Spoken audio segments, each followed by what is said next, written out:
আপনি চাচি আসছে। চাচি আমারে মাথায় পট্টি দিয়ে দিতেছে, আমার সারাটা শরীর জ্বরে পুইরা দিতেছে। আর চাচি বলতেছে মাথার কাছে নিজের শরীরটার দিকে একটু খেয়াল রাখিস। মনি শোনো, এখন তো তুমি বলবাই যে স্বপ্নের সাথে বাস্তবে কোনো মিল নাই, এগুলো সব কুসংস্কার। কিন্তু আমার না স্বপ্নের সাথে বাস্তব জীবন মিলা যায়। যেমন যেমন আমি স্বপ্ন দেখছিলাম তোমার সাথে আমার বিয়ে হইব, ঠিক তেমনটাই ঘটে গেছে না, বলো? তাহলে কি মিললো না? আচ্ছা, এরকম আর কি কি স্বপ্ন দেখছো তুমি? কেমন লাগলো আপনার কাছে আপনার নিজের পারফরমেন্স? সত্যি কথা বলতে কি আমি নিজেকে স্ক্রিনে বা আয়নায় দেখতে খুবই পছন্দ করি। আর এটা যেহেতু আমার অ্যাজ এ ক্যামেরার সামনে প্রথম কাজ, এর আগে এভাবে কখনো আমার করা হয়নি, আমি খুবই নার্ভাস ছিলাম। আর বিভিন্ন টিভিসি ওবিসিতে আমার কাজ করা হয়েছে অ্যাজ এ ব্যাকগ্রাউন্ড আর্টিস্ট হিসেবে। সো এটা আমার প্রথম একটা এক্সপিরিয়েন্স যেটা আমি এভাবে কাজ করেছি, অনেক নার্ভাস ছিলাম, ইমপ্রুভমেন্ট করার অনেক বেশি জায়গা ছিল। আমি যদি সুযোগ পাই ডেফিনেটলি আমি এটার উপর আরও ভালো কাজ করবো ইনশাল্লাহ। আমি কিন্তু একটু ওর কাঁপানো ডান্স দেখতে খুব ইন্টারেস্টেড। তুমি কোন শহরের মাইয়া গো, লাগে উড়া দুরা।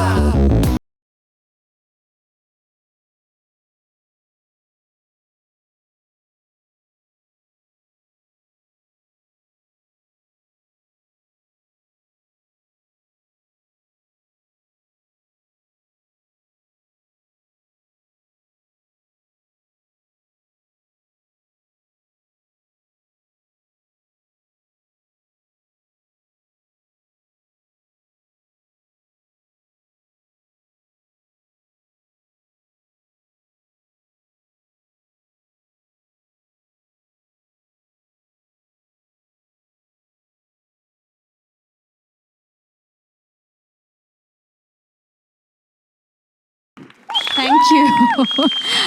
আচ্ছা, আমি আছে কিছু তো এটা তোমরা তোমরা বাকিরা ওখানে যারা বসে আছে সবাই বলুক না, স্টেজ কাঁপাইছে। কাঁপাতে পেরেছে? আমি তো দেখলাম না ওখানে কেউ কাঁপতাছে এরকম করে।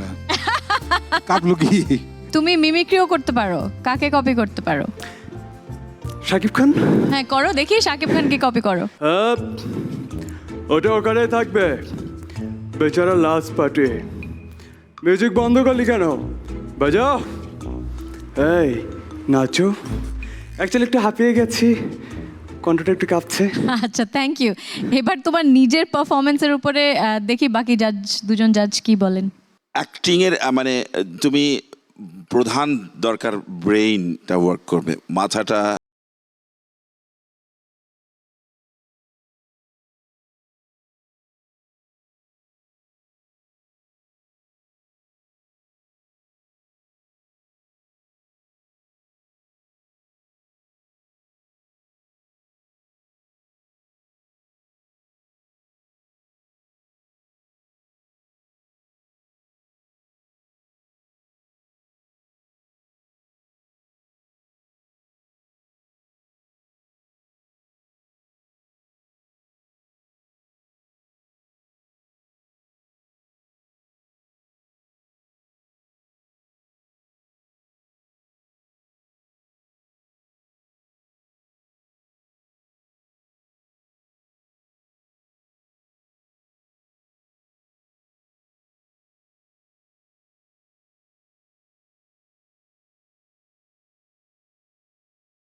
মন জয় করতে পেরেছে?